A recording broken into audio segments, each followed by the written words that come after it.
Nintendo has always usually been the final boss when it comes to the real-life playthrough of people, trying to test the waters of legality within games and IPs. Like, all of their sequences are so much of a headache to deal with that even Dark Souls speedrunners unanimously decide to sit that shit out. And you could argue that it's all for, good reason. Nintendo to this day is able to make millions off of a less than current generation produced console because most of the time their core focus is on creating fun, lighthearted experiences and always innovating new ways of putting Mario in every scenario physically possible. And that's just a swag attribute that only Nintendo can afford to have equipped, is what it seems like.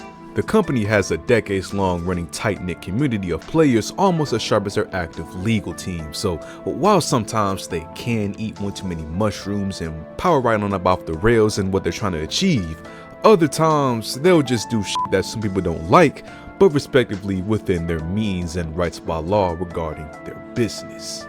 And a prime example of this happening is with Nintendo's latest headlines detailing how they're straight up legally violating a completely separate game by removing Nintendo's game assets that the title has been sharing on the platform without confrontation for years. Now, the game in question that's getting touched up by Nintendo is none other than the 2004 title of Garry's Mod. Now, for some of you, that title might evoke a little, inner nostalgia for the good days of YouTube gaming to come back, but it should also warrant you to realize what kind of game that this program, really is. You see, Garry's Mod is literally just a sandbox title that's, damn near completely user-based in all of its downloadable game modes, content, and maps, with the ability for players to make their Garry's Mod experience into literally whatever they can think of. Even if it's no more than that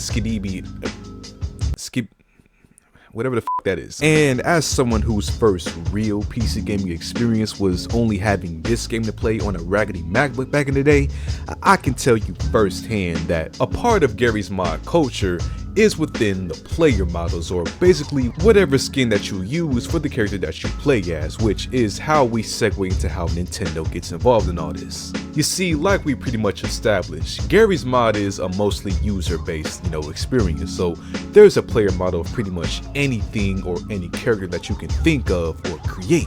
And most of the 3D player models are usually ripped from other games or platforms, since people likely aren't just gonna, create a Deadpool model from scratch when they could just rip it from one of the various Deadpool games that is included in it. And just like a hypothetical Deadpool, people rip Nintendo IP skins like Mario or Zelda directly from the games and converted them over to Garry's Mod for literally years. Not to mention the user-created NPCs and game modes that also use these Nintendo assets. So it's just been a wild west of seeing our beloved Nintendo characters getting ragged up with the fizz gun over the years. You just had to be there. But of course, like I mentioned, Nintendo just shut down all of that because, yesterday we got an official developer news update on Steam from Facepunch Studios, the people behind Garry's Mod, with a little love letter to us, basically saying that they've recently had some of their Nintendo add-ons DMC strike down, which wasn't a mistake, and that Nintendo wants all of the stuff that uses their assets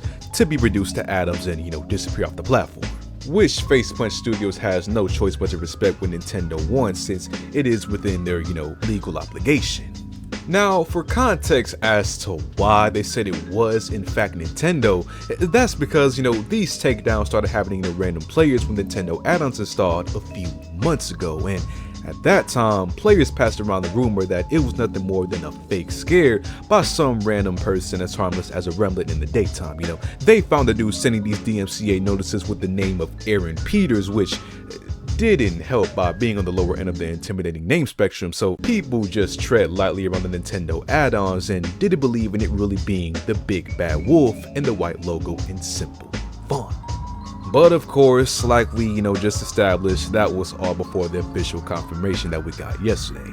Obviously, it does suck to see these cool things that we played with for years on the platform have to go, but it's only fair that Facepunch Studios respects Nintendo's wishes. Like this one dude on the Nintendo Live website said, "If nothing else, I hope my Hugh Neutron dressed as Luigi player model survives." A quote that should be inscribed on stones for future historians to study the peak of human evolution. But of course, that's all that we have right now for Nintendo and, Gary's Mod right now, man. Hopefully nothing more comes from this and, we can just still enjoy Gary's Mod for what it is, but we'll just have to wait and see what the future holds for Nintendo in all of their legal battles.